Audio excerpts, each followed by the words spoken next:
اللہ اکبر اللہ اکبر۔ بسم اللہ الرحمن الرحیم۔ اللہم صلی علی محمد وعلی آل محمد۔ رب اشرح لی صدری ویسر لی امری واحلل عقدۃ من لسانی یفقہوا قولی۔ اللہم ارنا الحق حقا وارزقنا اتباعہ وارنا الباطل باطلا وارزقنا اجتنابہ۔ السلام علیکم ورحمۃ اللہ۔ آج انشاءاللہ سسٹرز ہم سورہ بقرہ کی آیت نمبر 221 سے آنورڈ اسٹڈی کریں گے۔ اعوذ باللہ من الشیطان الرجیم، بسم اللہ الرحمن الرحیم۔ وَلَا تَنْكِحُوا الْمُشْرِكَاتِ حَتَّى يُؤْمِنْ، اور تم ہرگز مشرک عورتوں سے نکاح نہ کرو جب تک کہ وہ ایمان نہ لے آئیں۔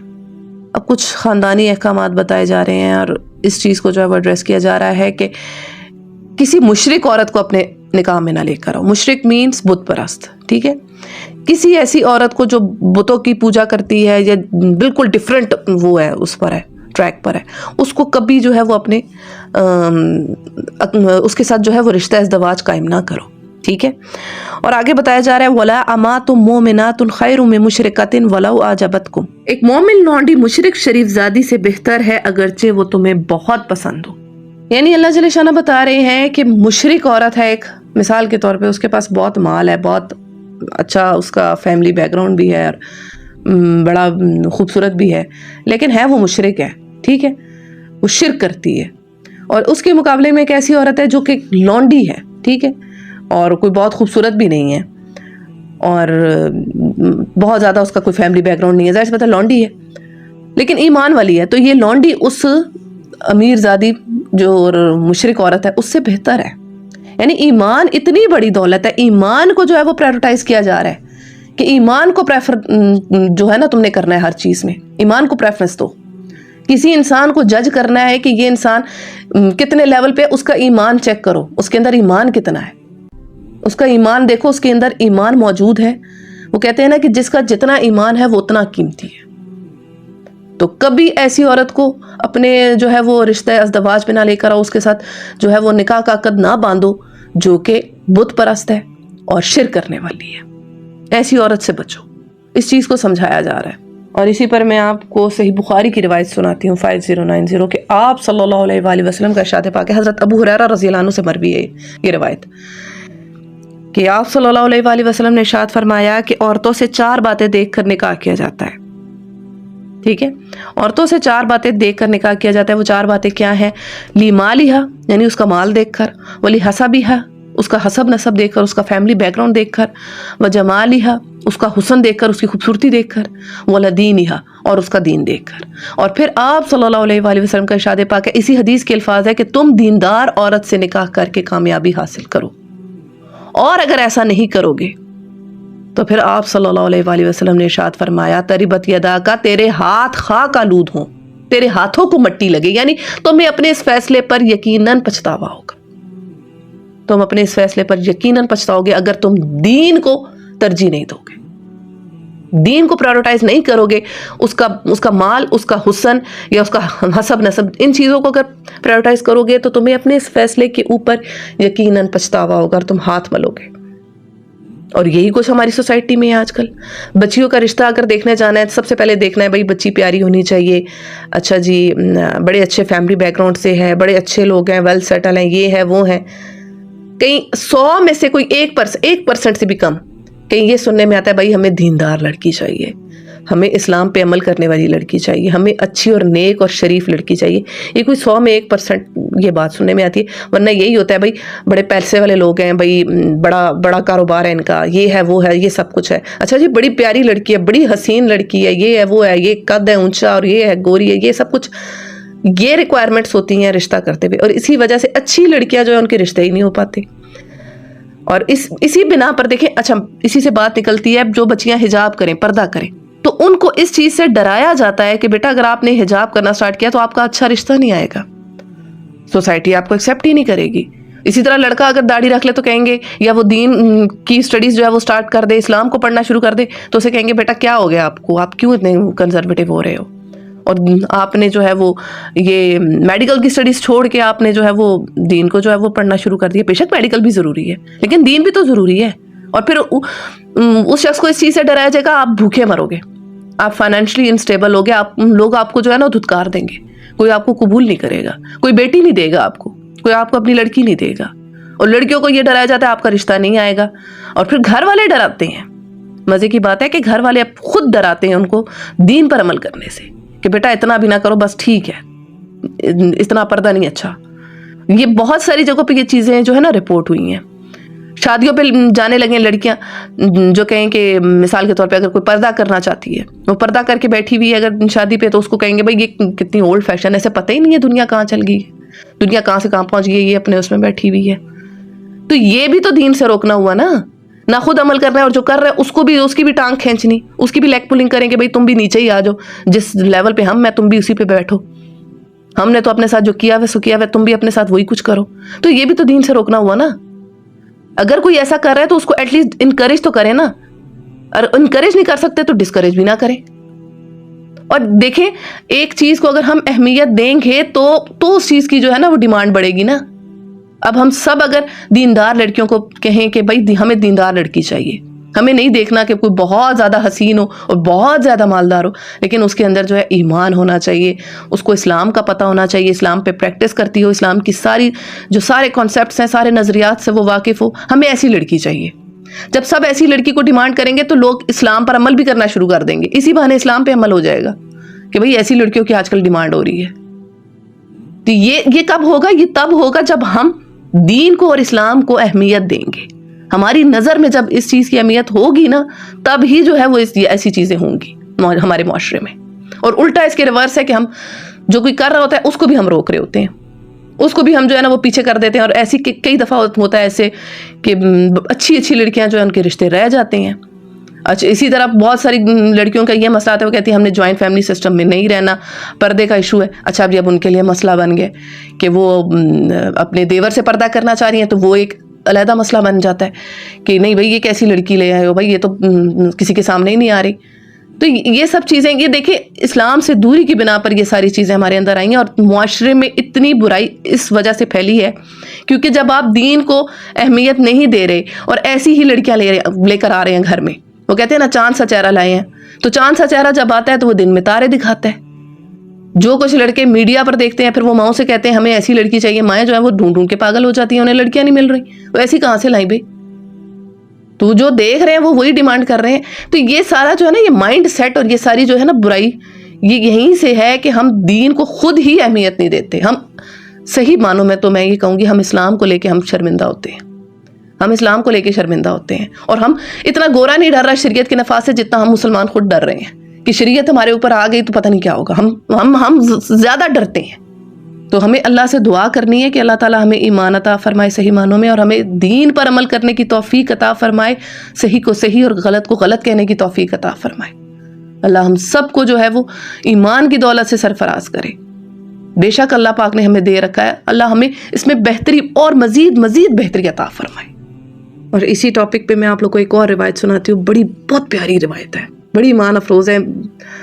یعنی آپ صلی اللہ علیہ وآلہ وسلم کا ارشاد پاک ہے، اور یہ صحیح مسلم کی ہے کہ آپ صلی اللہ علیہ وآلہ وسلم نے ارشاد فرمایا دنیا کل کی کل ایک متاع ہے، اور متاع دنیا میں سب سے افضل چیز نیک بخت عورت ہے.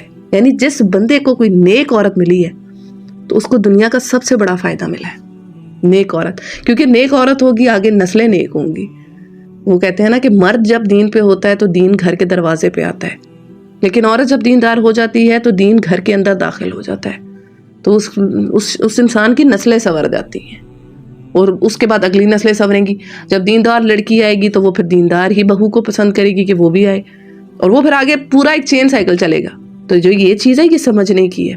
اچھا، ایک اور چیز جو میں اس آیت میں آپ لوگ کو سمجھانا چاہوں کہ یہ جو اس آیت میں ہے نا وَلَا تَنْكِحُوا الْمُشْرِكَاتِ، مشرک عورتوں سے نکاح نہ کرو، اس سے مراد جو ہے وہ بت پرست عورتیں ہیں.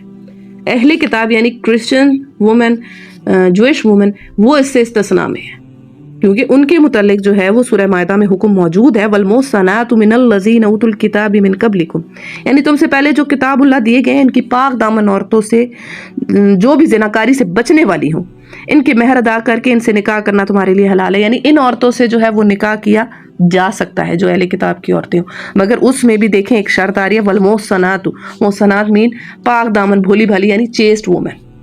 اور چیسٹ وومن کی منیمم ریکوائرمنٹ یہ ہے that she should be virgin woman. ٹھیک ہے.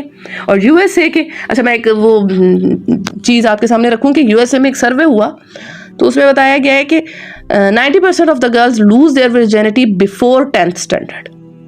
یعنی 10ویں جماعت سے پہلے جو ہے وہ 90% لڑکیاں جو ہیں وہ ورجن نہیں رہتی یو ایس اے کے اندر. اور یہ جو ہے نا گراف 95% تک چلا جاتا ہے جب وہ کالج میں پہنچتی ہیں.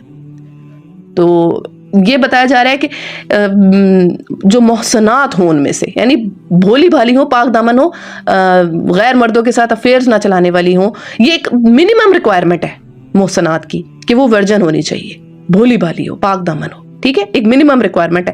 تو آج کل کی ڈیٹ میں ایسی بھولی بھالی پاک دامن عورت اہل کتاب میں بھی ڈھونڈنا بہت ہی مشکل ہے, بہت ہی مشکل ہے, کیونکہ جس طرح کا حالات ہیں, جو واقعات ہیں چل رہے ہیں جس طرح سے. اور ایک اور چیز, ابن عباس رضی اللہ عنہما کا قول ہے کہ جو اہل کتاب کی عورت ہے اس سے نکاح جو ہے وہ تب کرو جب اسلامی حکومت ہو, یعنی جہاں پہ اسلام کا جو ہے وہ حکمرانی ہو, اسلام کا بول بالا ہو, وہاں پہ اہل کتاب کی عورت سے نکاح کر لو. اگر غیر اسلامی ہو جہاں پہ جگہ تو وہاں نہ کرو, کیونکہ جیسے لائک اب کوئی مسلمان مرد ہے وہ باہر ملک جا کے کسی ایسی عورت سے نکاح کرتا ہے اور اس کو کہتا ہے بھائی تم بچوں کو جو ہے وہ دین پہ عمل کرنے دو, تو وہ کرنے دے گی؟ وہ تو نہیں کرنے دے گی, کیونکہ وہاں پہ تو جو ہے وہ آپ ان کے مسلمان جو ہے پہلی گوروں کے جو ہے نا وہ انڈر ہے, انگریز جو ہے وہ ان کے اوپر چھائے ہوئے ہیں, تو وہ تو ان کی بات نہیں سنیں گے نا.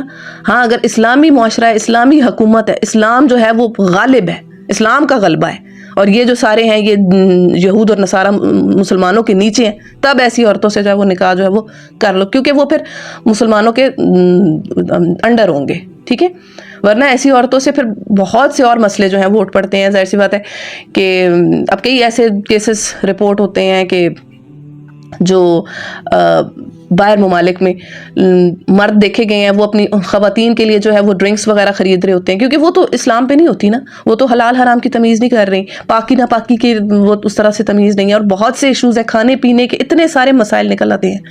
تو وہ پھر ہوتا ہی ہے کہ کرتے کرتے جو ہے وہ ہو سکتا ہے کہ وہ اپنی بیگم کے لیے لے کے جا رہا ہے تو 1-2 ماہ بعد جو ہے وہ خود بھی اس کام میں لگ جائے. تو یہ وہ چیز ہے, اس چیز سے بھی جو ہے نا وہ حتی الامکان بچیں. اور ہے جائز ہے, حلال ہے, ظاہر سی بات ہے اللہ کا حکم ہے, تو کوئی نہ کوئی مصلحت ہے. اور مصلحت اس میں یہ ہے کہ اگر وہ پاک دامن عورت ہوگی, اچھا اس کا ہوگا, اچھے اخلاق والی ہوگی, تو ہو سکتا ہے کہ وہ مسلمانوں میں آئے تو اسلام قبول کر لے.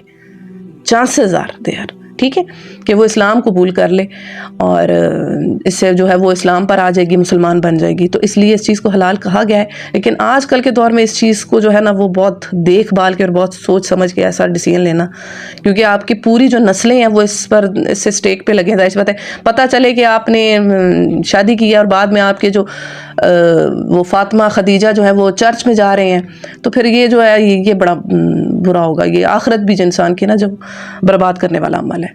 تو اس چیز کو بھی بڑا سوچ سمجھ کے دیکھنا ہے. اچھا جی آگے بڑھتے ہیں.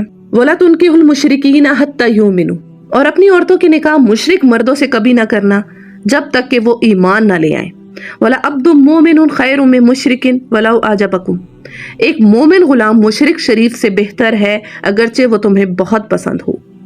وہی بات سمجھائی جا رہی ہے کہ جس طرح مشرک عورتوں سے تم نکاح نہ کرو, اسی طرح مشرک مردوں کے نکاح میں اپنی لڑکیاں نہ دو.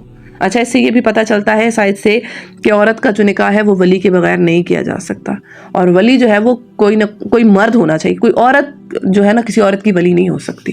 ٹھیک ہے, کیونکہ ہے نا کہ اپنی عورتوں کے نکاح مشرک مردوں سے کبھی نہ کرنا. تو یعنی کہ کوئی ولی کے ساتھ جو ہے نا اس چیز آیت میں نا ایڈریس ہو رہا ہے, اللہ جل شانہ ولی کو جو ہے نا ایڈریس کر رہے ہیں کہ اپنی بیٹی کو یا اپنی بہن جو بھی ہوگا ولی لڑکی کا, تو کسی مشرک مرد کے ساتھ اس کو نہ بیانا. ٹھیک ہے, جب تک کہ وہ ایمان نہ لے آئے. اور ایک مومن غلام جو ہے وہ مشرک شریف سے بہتر ہے. یعنی وہی بات بتائی جا رہی ہے کہ اگر ایک بندہ ہے جو غلام ہے لیکن ایمان والا ہے, وہ اس مشرک جو ہے نا اس شخص سے بہتر ہے. تو یہی چیز جب ہم اپنی بچیوں کا رشتہ کرنے لگیں تو اس میں بھی ہم یہی رکھیں کہ ہمیں بھائی ایک اچھا اور ایک دیندار لڑکا چاہیے, اللہ سے ڈرنے والا, اللہ کا خوف رکھنے والا, جس کے دل میں اللہ کا خوف ہو. ہمیں ایسا بچہ چاہیے, ایسا لڑکا ہمیں چاہیے. کیونکہ جب ہم ایسے لوگوں کی ڈیمانڈ رکھیں گے نا معاشرے میں تو پھر اس چیز کی اہمیت بڑھے گی, اسلام کی اہمیت بڑھے گی, دین کی اہمیت بڑھے گی. اور آگے آیت کے الفاظ ہیں اولئک یدعون الی النار, یہ لوگ تمہیں آگ کی طرف بلاتے ہیں. واللہ یدعو الی الجنۃ والمغفرۃ بإذنہ، اور اللہ اپنے اذن سے تم کو جنت اور مغفرت کی طرف بلاتا ہے. وَيُبَيِّنُ آیاتہ للناس لعلہم یتذکرون، اور وہ اپنے احکام واضح طور پر لوگوں کے سامنے بیان کرتا ہے. توقع ہے کہ وہ سبق سیکھ لیں اور نصیحت قبول کریں. یعنی اللہ جل شانہ کہہ رہے کہ یہ وہ لوگ ہیں جو تمہیں آگ کی طرف بلاتے ہیں. کیونکہ دیکھیں آپ سب کے سامنے کئی ایسے کیسز ہوں گے کہ کسی مسلمان نے کسی ہندو عورت سے شادی کی، یا کسی اس پر کسی بھی اور مذہب والی عورت سے شادی کر لی ایسی جو کہ اہل کتاب بھی نہیں تھے. خیر اہل کتاب والے جو آج کل کے اہل کتاب ہیں وہ شادیاں بھی آج کل جو ہے نا بہت چانسز ہوتے ہیں کہ وہ نہیں چلتی. لیکن بہرحال اگر فرض کرے کسی بت پرست عورت سے اس نے شادی کی ہے تو آپ دیکھ رہے ہیں کہ پھر وہ کیا ہوتا ہے کہ وہ مرد بھی جو ہے نا وہ اس قسم کی ایکٹیویٹیز کے اندر جو ہوتا ہے نا انوالو ہو جاتا ہے. وہ بھی اس کے اندر بھی جو ہے نا وہ اسی طرح کے عقائد جو ہیں وہ آنے لگ جاتے ہیں. وہ گھر میں بھی بت رکھے جا رہے ہوں گے اور وہی سب کچھ ہو رہا ہوگا. تو یہ ساری چیزیں ہیں. یعنی کہ یہ لوگ تمہیں آگ کی طرف بلاتے ہیں، یعنی کہ وہ اپنے ساتھ ساتھ تمہیں بھی، خود تو ڈوبے ہیں نا، تمہیں بھی لے کے ڈوبیں گے، تمہیں بھی اس کام پہ لگا دیں گے. کیونکہ جس کے ساتھ آپ رشتہ ازدواج میں ہو تو اس کی عادات تو آپ کے اندر آتی ہی آتی ہیں. کچھ نہ کچھ تو آپ اس سے لیتے ہو، لازماً لیتے ہو. زیادہ نہ لوگے تو تھوڑا بہت تو آپ لے ہی لوگے. اور پھر اللہ جل شانہ کہہ رہے ہیں واللہ یدعو الی الجنۃ والمغفرۃ بإذنہ، اور اللہ تمہیں جنت اور اپنی مغفرت کی طرف بلا رہا ہے. اللہ تمہیں جنت کی طرف بلا رہا ہے کہ تمہیں آگ کی طرف بلا رہے ہیں.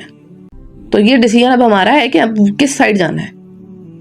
وَيُبَيِّنُ آیاتہ للناس لعلہم یتذکرون، اور وہ اپنے احکام واضح طور پر لوگوں کے سامنے بیان کرتا ہے. توقع ہے کہ وہ سبق سیکھیں اور نصیحت قبول کر لیں. تو ان سب چیزوں سے ہمیں جو ہے نا سبق لینا ہے، اور دین کو جو ہے وہ نمبر 1 پہ رکھنا ہے. کسی بھی انسان کو اگر جج کرنا ہے تو اس کا دین دیکھنا ہے کہ اس کا دین کیسا ہے، نہ کہ اس کا مال، اس کا حسب نسب اور اس کی خوبصورتی اور یہ سب کچھ. کیونکہ اگر ہم یہ نہیں کریں گے تو پھر وہی بات ہے، آپ صلی اللہ علیہ وآلہ وسلم کا جو ارشاد ہے نا تربت یدا کا، تیرے ہاتھوں کو مٹی لگے، اور یعنی کہ تمہیں پچھتاوا ہوگا. تو پھر پچھتانا ہی پڑے گا اپنے ہر اس فیصلے پر کہ جس میں بھی ہم نے دین کو پیچھے کیا. بڑھتے ہیں اگلی آیت کی جانب. وَيَسْأَلُونَكَ عَنِ الْمَحِيضِ، پوچھتے ہیں حیض کا کیا حکم ہے. قُلْ هُوَ أَذًى، کہو وہ ایک گندگی کی حالت ہے. اچھا، اب ایک اور سوال جو ہے وہ صحابہ کرام کی طرف سے آیا آپ صلی اللہ علیہ وآلہ وسلم کی خدمت میں کہ حیض کے متعلق ہمیں بتائیں. کیونکہ حضرت انس رضی اللہ عنہ فرماتے ہیں کہ یہودی لوگ حائضہ عورتوں کو نہ اپنے ساتھ کھانا کھلاتے نہ اپنے ساتھ رکھتے تھے. تو اس پر صحابہ کرام رضی اللہ عنہ نے رسول اللہ صلی اللہ علیہ وآلہ وسلم سے اس پر بھی سوال کیا، تو جس کے جواب میں یہ آیت نازل ہوئی. اور حضور صلی اللہ علیہ وآلہ وسلم نے فرمایا کہ سوائے جماع کے اور سب کچھ حلال ہے. تو یہودی یہ سن کر کہنے لگے کہ ان کو تو بس ہم سے ہی مخالفت ہے، یعنی کہ وہ اس پہ اور ان کو غصہ آیا اور زدم زدہ میں آ گئے.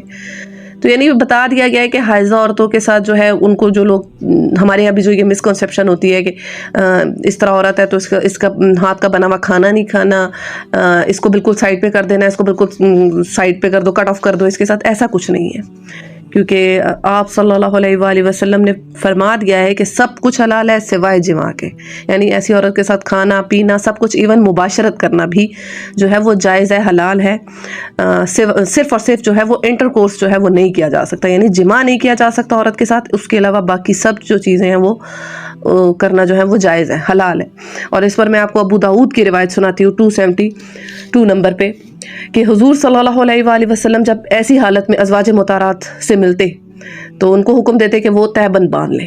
یعنی تہبند جو ہے، تہبند سے اوپر کا جو حصہ ہوتا وہ جو ہے وہ مرد جو ہے وہ عورت سے جو ہے وہ فائدہ اٹھا سکتا ہے، اس کے نیچے جو ہے یعنی اس کے ساتھ انٹر کورس جو ہے وہ نہیں کر سکتا. اور یہی مضمون ہمیں صحیح بخاری کی روایت میں ملتا ہے 303 میں کہ حضرت میمونہ بنت حارث رضی اللہ عنہ فرماتے ہیں کہ رسول اللہ صلی اللہ علیہ وآلہ وسلم جب اپنی کسی اہلیہ سے اس کے حیض کی حالت میں سے ملنا چاہتے تو انہیں حکم دیتے تھے کہ تہبند باندھ لیں. یعنی تہبند باندھ لینے کا جو ہے وہ اپنی ازواج مطہرات کو حکم دیتے تھے. اور ایک شخص آپ صلی اللہ علیہ وآلہ وسلم کی خدمت میں حاضر ہوتا ہے اور سوال کرتا ہے کہ اللہ کے رسول، میری بیوی جب حیض کی حالت میں ہو تو مجھے کیا کچھ حلال ہے اس حالت میں، یعنی اس سے مجھے کیا کچھ حلال ہے. تو آپ صلی اللہ علیہ وآلہ وسلم نے فرمایا تہبند کے اوپر کا کل. اور یہ ابو داؤد کی روایت ہے 212. یعنی کہ ایک مرد جو ہے وہ عورت سے تہبند کے اوپر کا جتنا بھی حصہ ہے اس سے جو ہے وہ فائدہ بھی اٹھا سکتا ہے، اور ایسی عورت کا جو ہے وہ کھانا پینا سب کچھ جو ہے اس کے ہاتھ کا بنا ہوا کھانا سب کچھ جو ہے وہ بالکل جو ہے وہ حلال ہے اور جائز ہے۔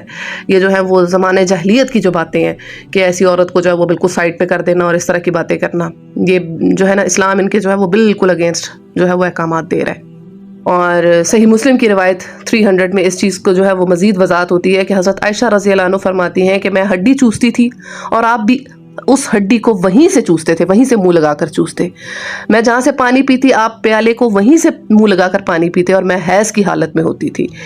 تو اب یہ بات بھی کلیئر ہوگی کہ ایسی عورت کا جو ہے وہ جھوٹا کھانا یا اس کے ساتھ جو ہے وہ سب کچھ جو ہے وہ بالکل جائز ہے۔ جس چیز سے منع کیا گیا ہے وہ صرف اور صرف جماع ہے، کہ وہ مرد جو ہے وہ عورت کے ساتھ نہیں کر سکتا، اس کے علاوہ باقی اس کے ساتھ سو سکتا ہے، بیٹھ سکتا ہے، سب کچھ جو ہے وہ اس کے لیے جو ہے وہ کرنا جائز ہے۔ اور صحیح بخاری کی روایت 301 میں آتا ہے کہ حضرت عائشہ رضی اللہ عنہ سے مروی ہے کہ آپ صلی اللہ علیہ وآلہ وسلم اعتکاف میں بیٹھے ہوتے، اعتکاف کی حالت میں ہوتے، اور میں حیض کی حالت میں ہوتی، اور حیض کی حالت میں ہونے کے باوجود میں آپ کا سر مبارک دھوتی تھی۔ یعنی رسول اللہ اعتکاف بیٹھے ہوئے ہیں اور اما عائشہ جو ہے وہ اس حال میں ہے، تو وہ اس کے باوجود بھی وہ آپ صلی اللہ علیہ وآلہ وسلم کا جو ہے وہ سر مبارک دھو رہی ہیں۔ تو یہ روایات ہیں نا میں آپ کے سامنے اس لیے رکھ رہی ہوں کہ یہ جو ساری ہمارے ہاں ہمارے معاشرے میں مسکنسیپشنز ہیں اس چیز کو لے کر اور ایسی عورتوں کو لے کر کہ جو اس طرح اس حالت میں ہوتی ہیں ان کو جس طرح سے وہ آئسولیٹ کیا جاتا ہے، یہ بالکل جو ہے ان کی جو ہے نا ان کی کوئی بیس نہیں ہے، بیس لیس باتیں ہیں، بس ادھر ادھر کی باتیں ہیں۔ اسلام جو ہے وہ اس کے بالکل اگینسٹ جو ہے وہ احکامات دے رہا ہے۔ اور ایک اور روایت میں آپ کو سناتی ہوں جس سے ایک اور مسکنسیپشن جو ہمارے معاشرے میں ہوتی ہے وہ آپ لوگ کی کلیئر ہو جائے گی۔ ابو داؤد کی یہ روایت ہے 285، حضرت عائشہ رضی اللہ عنہ سے مروی ہے کہ میرے حیض کے شروع کے دنوں میں آپ صلی اللہ علیہ وآلہ وسلم میرے ساتھ ایک لحاف میں سوتے، اگر آپ کا کپڑا کہیں سے خراب ہو جاتا تو آپ اتنی ہی جگہ کو دھو ڈالتے، اور اگر جسم مبارک پر کچھ لگ جاتا تو اسے بھی دھو ڈالتے اور پھر انہی کپڑوں میں نماز پڑھتے۔ تو اس روایت سے اب یہ چیز پتہ چلتی ہے، یہ چیز کلیئر ہو جاتی ہے کہ چیز وہی ناپاک ہے جس کے اوپر جو ہے سٹین ہو، جو داغدار ہو۔ یعنی آپ صلی اللہ علیہ وآلہ وسلم پر اگر کوئی داغ لگتا تھا تو آپ اسے دھو ڈالتے اور اسی طرح پھر آپ جو ہے اسی کپڑے کے اندر جو ہے وہ آپ نماز پڑھ لیتے۔ یعنی دھو ڈالا جب اس چیز کو تو بس ٹھیک ہے، یہ نہیں کہ کوئی کپڑے بھی چینج کرنے ہیں، ہمارے یہاں یہ بہت ہوتا ہے بس بھائی ہو گیا اب نئے کپڑے پہنو، نیا لباس پہنو۔ مثال کے طور پہ خواتین اگر کوئی دوپٹہ انہوں نے کیا ہوا ہے اور وہ حالت حیض میں تھی، اب اس دوپٹے کو لے کر وہ نماز نہیں پڑھتی، ٹھیک ہے؟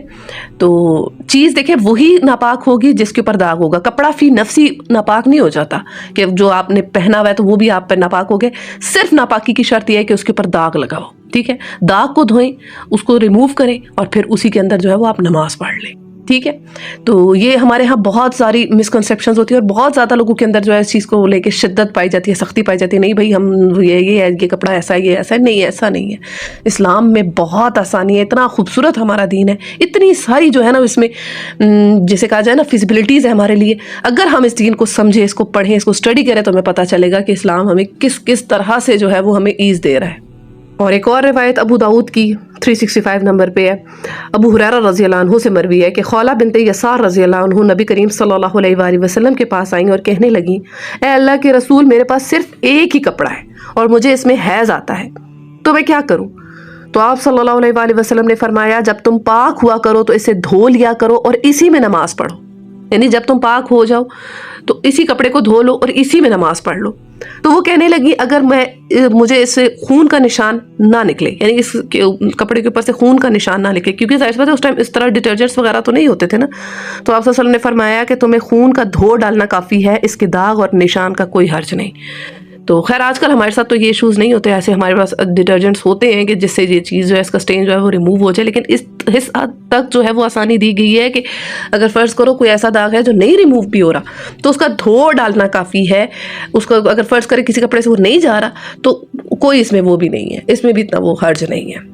اب ان روایات جو آپ کے سامنے میں نے ساری رکھی ہیں ان کو ذہن میں رکھنا ہے، اور یہ جو سارے ہمارے جو جہالت کے جو کانسیپٹس ہیں ان کو جو ہم نے ہٹانا ہے اور لوگوں کو بھی ہم نے بتانا ہے اور خواتین کو بھی ہم نے بتانا ہے جو اس طرح کی جو ہے نا شدت پسندی والی باتیں کرتی ہیں اور اس طرح کی فضول جو ہے وہ خود ساختہ جو ہے وہ باتیں انہوں نے بنائی ہوئی ہیں، ان سب چیزوں سے لوگوں کو منع کرنا ہے اور لوگوں کو بتانا ہے کہ ہمارے دین میں کتنی آسانیاں موجود ہیں ہمارے لیے۔ بڑھتے ہیں آیت کے اگلے حصے کی جانب۔ فَتَعْزِلُ فِي النِّسَاءِ فِي الْمَحِيضِ وَلَا تَقْرَبُوهُنَّ حَتَّى يَطْهُرْنَ، یعنی حالت حیض میں عورتوں سے الگ رہو اور ان کے قریب نہ جاؤ جب تک کہ وہ پاک صاف نہ ہو جائے۔ یعنی جب خواتین حیض کی حالت میں ہوں تو ان کے قریب نہ جاؤ جب تک کہ وہ پاک صاف نہ ہو جائے، یعنی جب تک کہ ان کا جو ہے وہ یہ پروسیس جو ہے وہ ختم نہ ہو جائے۔ فَإِذَا تَطَهَّرْنَ فَاتُوهُنَّ مِنْ حَيْثُ أَمَرَكُمُ اللَّهُ إِنَّ اللَّهَ يُحِبُّ التَّوَّابِينَ وَيُحِبُّ الْمُتَطَهِّرِينَ۔ پھر جب وہ پاک ہو جائے تو ان کے پاس جاؤ اس طرح جیسا کہ اللہ نے تم کو حکم دیا ہے، یعنی معروف طریقے سے ان کے پاس جاؤ۔ اور اللہ ان لوگوں کو پسند کرتا ہے جو بدی سے باز رہیں اور پاکیزگی اختیار کریں، یعنی جو لوگ توبہ کرنے والے ہیں اور جو پاکی اختیار کرنے والے ہیں اللہ ان کو پسند کرتا ہے۔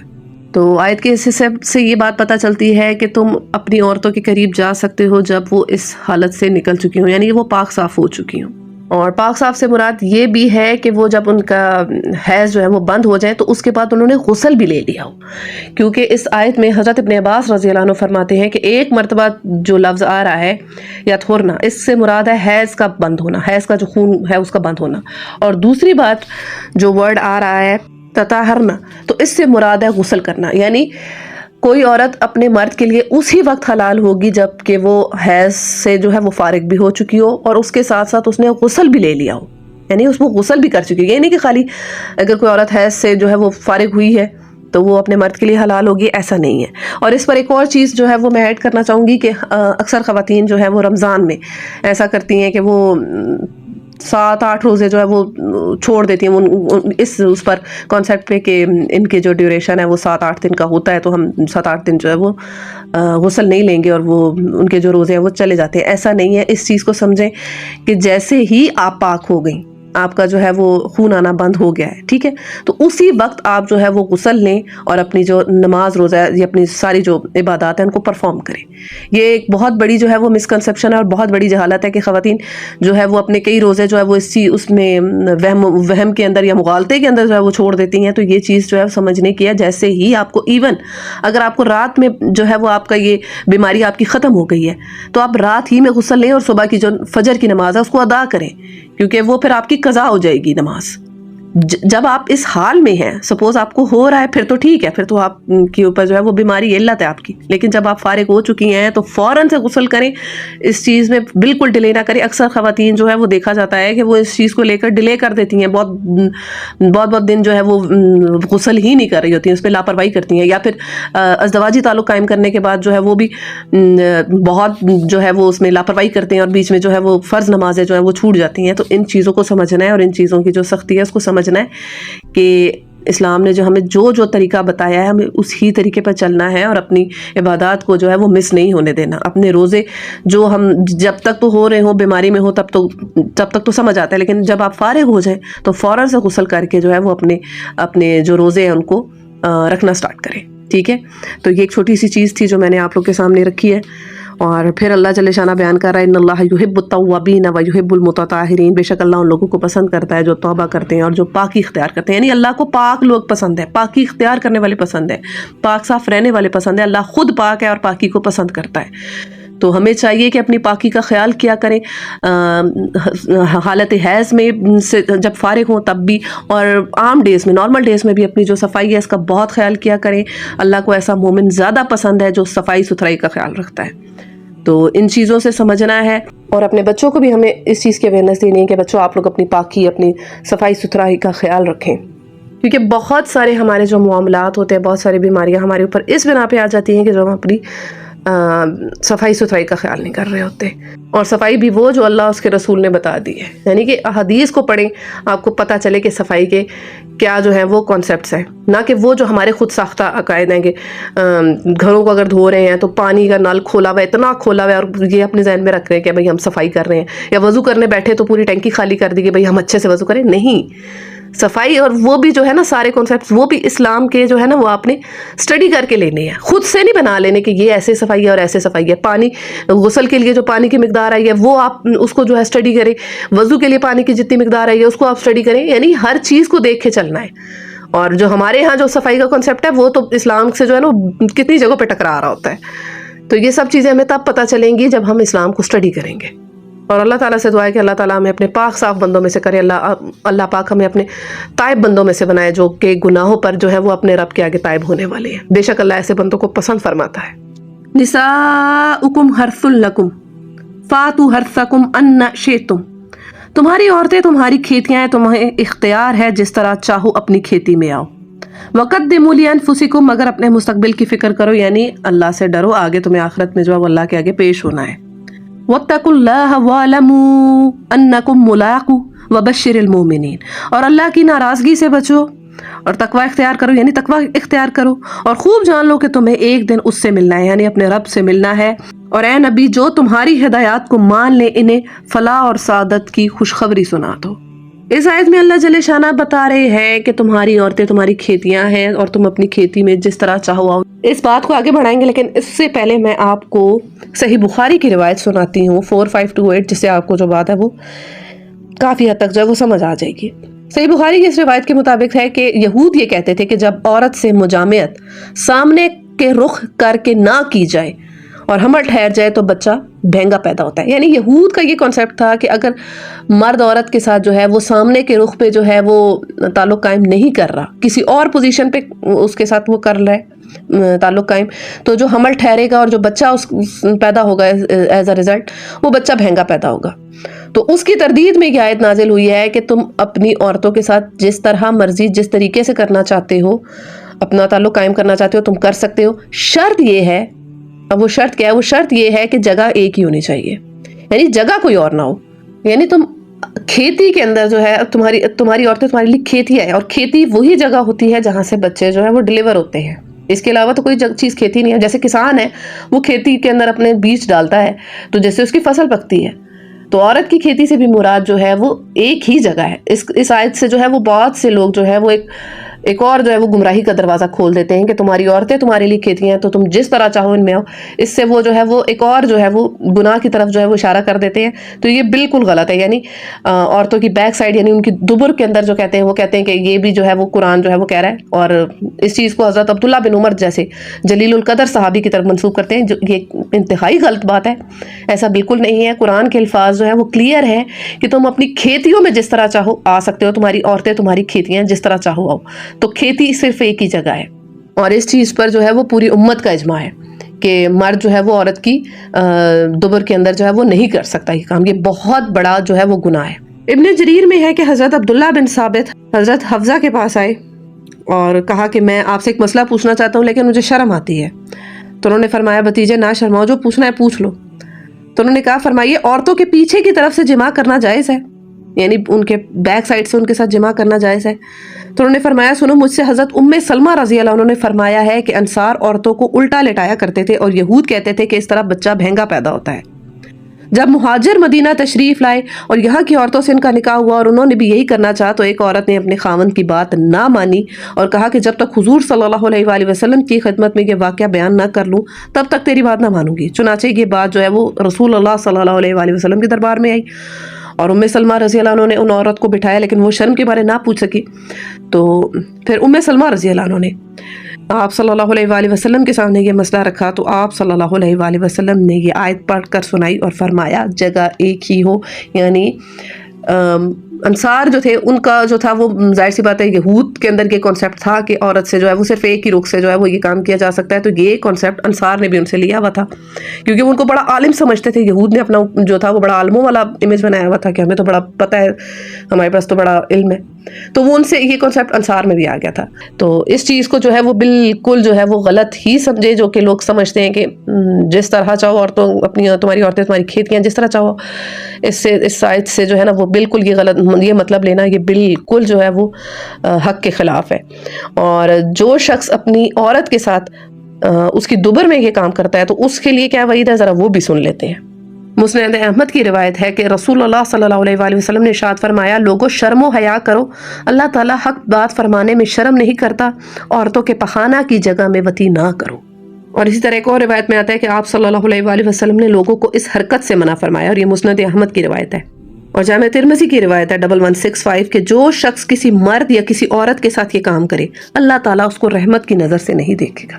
یعنی یہ کوئی شخص مرد کے ساتھ یا کسی عورت کے ساتھ یہ کام کرے گا اللہ تعالیٰ اسے رحمت کی نظر سے نہیں دیکھے گا. اور اسی طرح ایک اور روایت میں یہ مضمون آتا ہے کہ جو شخص حائضہ عورت سے جماع کرے یا غیر جگہ میں یعنی اس کی دبر میں یہ کام کرے یا کاہن کے پاس جائے اور اس کی باتوں کو سچا سمجھے اس نے اس چیز کے ساتھ کفر کیا جو محمد صلی اللہ علیہ وآلہ وسلم کے اوپر اتری ہے. یعنی جو شخص حائضہ عورت کے ساتھ جمع کرے یا عورت کی دبر میں یہ کام کرے، اس کے بیک سائڈ میں یہ کام کرے، پخانے والی جگہ میں یہ کام کرے، یا پھر کسی کاہن کے پاس جائے اور کاہن جو اس کو خبریں دے ان کو سچا جان لے، تو اس نے اس چیز کا انکار کیا ہے جو آپ صلی اللہ علیہ وآلہ وسلم پر اتری ہے. یعنی آپ صلی اللہ علیہ وآلہ وسلم پر قرآن اترا ہے. یعنی وہ شخص قرآن کا انکاری ہو گیا جس نے یہ کام کیے. میں نہیں سمجھتی اب اس کے بعد جو ہے وہ کوئی بات سمجھانے کی ضرورت ہے کہ کتنی سخت وعید آئی ہے اس فعل کے اوپر. اللہ اکبر. تو یہ چیز ہے، یہ سمجھانے کی چیز ہے کہ لوگوں کو جو ہے نا وہ اس چیز کے اوپر بتایا جائے کہ نہیں، یہ جو کام جس چیز کی اسلام نے اجازت دی ہے صرف وہی آپ کے لیے حلال ہے. شریعت نے جس چیز کو ٹھیک کہا ہے اسی کو ٹھیک سمجھے، اور خود ساختہ جو چیزیں ہیں وہ دین کے اندر جو ہے وہ نہ ایڈ کرے. اور آیت کے آخری جو الفاظ ہیں وبشر المومنین، اور بشارت دے دو ایمان لانے والوں کو. اچھا، یعنی کہ جو لوگ شریعت کے طریقے کو فالو کریں گے، شریعت نے جو چیزیں جس طرح سے جو ڈوز اینڈ ڈونٹس بتائی ہوئی ہیں ان کو فالو کریں گے تو ان کے لیے جو ہے وہ بشارت ہے. اور اس پر میں آپ کو صحیح بخاری کی روایت سناؤں گی 141. ابن عباس رضی اللہ عنہ فرماتے ہیں کہ جو شخص جماع کا ارادہ کرے اور یہ دعا پڑھ لے، یعنی جو شخص اپنی بیوی کے ساتھ جماع کا ارادہ کرے اور یہ دعا پڑھ لے، وہ دعا کیا ہے؟ بسم اللہ اللہم جنبنا الشیطان وجنب الشیطان ما رزقتنا.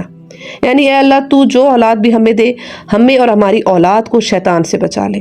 تو نبی صلی اللہ علیہ وآلہ وسلم نے فرمایا اگر اس جماع سے نطفہ قرار پکڑ گیا تو اس بچے کو شیطان ہرگز کوئی ضرر نہ پہنچا سکے گا. یعنی کتنی بڑی بشارت ہے کہ جو لوگ یہ دعا پڑھ کر جو میاں بیوی اس دعا کے ساتھ جو ہے وہ اپنا تعلق قائم کریں گے تو اس کے رزلٹ میں جو بچہ ہوگا اس کو جو ہے اللہ جل شانہ شیطان سے محفوظ رکھیں گے، یعنی وہ بچہ نیک ہوگا. تو یہی بہت بڑی بشارت ہے وبشر المومنین، ان کے لیے بشارت ہے. یعنی جو لوگ اسلام کو صحیح طریقے سے فالو کریں گے اور رسول اللہ صلی اللہ علیہ وآلہ وسلم کی سنت کو فالو کریں گے، اور جو آپ نے جیسے جیسے جو طریقہ بتایا ہے، اور یہ دعا بھی جو ہے صحیح بخاری میں آئی ہے یعنی سنت سے ثابت ہے، تو جو لوگ اس دعا کے ساتھ اس کام کو کریں گے تو اللہ پاک ان کو نیک اولاد عطا فرمائے گا. تو اس دعا کا جو ہے وہ امیج آپ لوگ کی اسکرین کے سامنے آ رہا ہوگا، اس کو آپ لوگ یاد کر لیں، اتنی کوئی مشکل نہیں ہے. اور باقی اللہ تعالیٰ سے دعا ہے کہ اللہ تعالیٰ ہم سب کو جو ہے وہ شریعت کے احکامات پر عمل کرنے کی توفیق عطا فرمائے. اور اللہ تعالیٰ سے دعا ہے کہ اللہ تعالیٰ اپنی حرمتوں کے اندر ہمیں جو ہے وہ انڈلز ہونے میں، انوالو ہونے میں، یعنی ہم کوئی ایسا کام کر جائیں جس سے ہم اللہ تعالیٰ کی کوئی حرمت پامال کریں. اللہ تعالیٰ ہم سب کو اس چیز سے بچائے. تو یہ میری بہنوں آج کا تھا لیکچر، اور اللہ تعالیٰ سے دعا ہے کہ جو کچھ ہم نے پڑھا، جو کچھ ہم نے سیکھا، اس پر ہم سب کو عمل کرنے کی توفیق عطا فرمائے اور اس پیغام کو اوروں کے ساتھ شیئر کرنے کی توفیق عطا فرمائے. اللہ تعالیٰ سے دعا ہے کہ اللہ تعالیٰ تمام امت مسلمہ پر رحم فرمائے اور خاص کر کے فلسطین کے مسلمانوں پر رحم فرمائے. السلام علیکم ورحمۃ اللہ.